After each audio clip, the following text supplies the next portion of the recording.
So in this video I'd like to show everybody that with a mature fruit tree you can still keep it to whatever size you would like. So in our backyard here we've got overhead wires that we didn't want the tree growing up into, and also we just decided to take the preference that we didn't want to have to use a ladder to pick the fruit. So this tree is an apple, it's 15 years old, it's beautifully in bloom right now, and we have kept the whole thing that given my height I can pick the tallest thing. It takes about half an hour per year. That in the winter you get a pair of loppers and you just take off any excess growth that has happened over the course of that last year. And there you go, it's very easy. So you can put fruit trees into a lot of spaces that you might not suspect. And you can also then fit multiple fruit trees into, say, a front yard while keeping them pruned like this. So I'd also like to add that we prune the diameter of the tree as well, that the horizontal spread of the branches, we also trim that off so that we keep these pathways clear, and the tree doesn't mind that at all either. So it's just a little bit of work. We throw the branches down for the rabbits in the winter and they eat the bark off, and that provides fertilizer for the rest of the garden and the trees. And the interesting thing too is that we've got our fruit tree here, but we've also got other useful, beautiful plants growing underneath. We have our rhubarb underneath, and that actually serves to catch the apples if they fall so that they don't get bruised. It often works out that way, but the plants harmonize really well together. We also have our native Canada violets here. These little flowers taste like wintergreen. They're quite tasty, and the greens, the leaves are also edible in the spring when they're still tender like this. You can put them in your oatmeal, you can put them in a smoothie, and they're very mild and delicious. It's something that you could make an entire salad out of.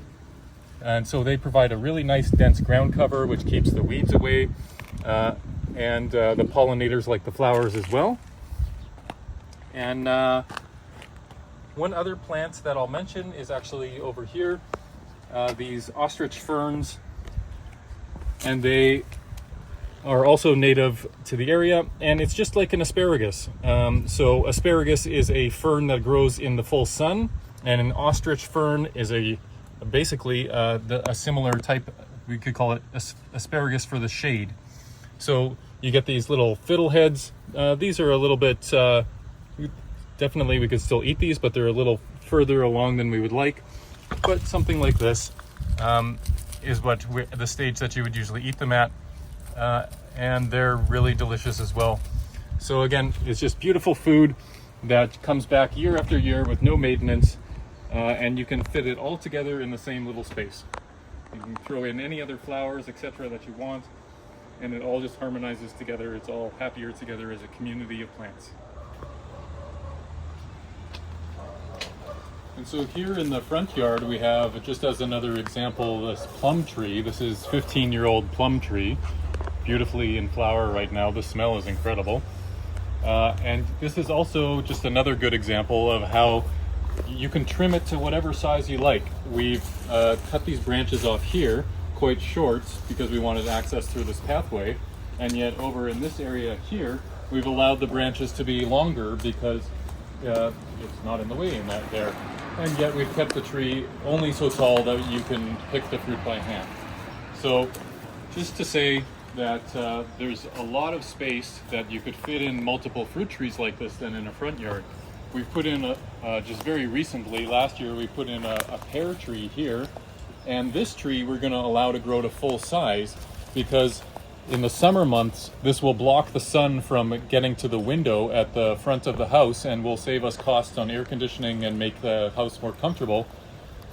So it all depends what you want to do. You can fit a bunch of different fruit trees into the same space. And just of course while we're here you're probably noticing all these amazing tulips.